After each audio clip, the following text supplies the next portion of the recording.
घासून माफी मागा. एकनाथ शिंदेंचं उद्धव ठाकरेंना आवाहन. बाळासाहेब ठाकरे यांच्या जयंतीनिमित्त शिवसेना एकनाथ शिंदे पक्षाचा मेळावा मुंबईत झाला. विधानसभा निवडणुकीत मिळालेल्या मोठ्या यशानंतर शिंदे यांची पहिलीच जाहीर सभा होती. या सभेत बोलताना त्यांनी आपला पक्षच खरी शिवसेना आहे हे जनतेनं मान्य केलं आहे असं स्पष्ट केलं. बाळासाहेबांचे विचार खुर्चीसाठी पायदळी तुडवणाऱ्यांनी बाळासाहेबांच्या स्मारकात जाण्यापूर्वी नाक घासून माफी मागावी अशी टीका शिंदे यांनी केली. त्याचबरोबर त्यांनी आगामी स्थानिक स्वराज्य पक्षाच्या निवडणुकीसाठी पक्षाच्या कार्यकर्त्यांना मंत्र दिला. काय म्हणाले शिंदे? सत्तेची 2.5 वर्ष मिळाली, त्यामध्ये एकही मिनिट वाया घालवला नाही. जनतेसाठी काम केलं, हा विजय आपल्याला मिळाला. मायबाप जनतेसमोर नतमस्तक होतो, त्यांना वंदन करतो असं शिंदे यांनी भाषणाच्या सुरुवातीला स्पष्ट केलं. मनगटात ताकद लागते, आपल्याला कोणी गॉडफादर नाही.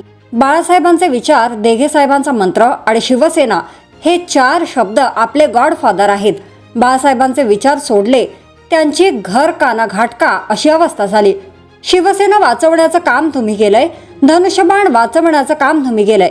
जनतेनंही त्यांचा उरला सुरला नक्षा उतरवला असं शिंदे यांनी यावेळी सांगितलं. शिवसेना आज वेगानं पुढे जात आहे.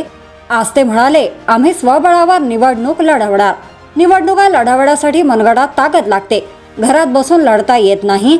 त्यासाठी कार्यकर्त्यांबरोबर रस्त्यावर उतरून काम करावं लागतं असा टोला शिंदे यांनी यावेळी नाव न घेता उद्धव ठाकरे यांना लगावला.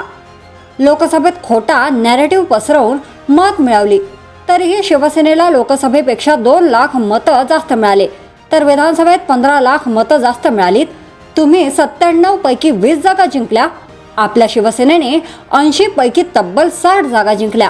आता सांगा, खरी शिवसेना कुणाची असं शिंदे यांनी भाषणात म्हटलं. नाक घासून माफी मागा. बाळासाहेबांच्या विचारांचे मारक काय बांधणार स्मारक असा सवाल शिंदे यांनी केला. बाळासाहेबांच्या स्मारकात जाण्यापूर्वी त्यांनी नाक घासून माफी मागितली पाहिजे. खुर्चीसाठी बाळासाहेबांचे विचार पायदळी तुडवले असं शिंदे यांनी यावेळी सांगितलं.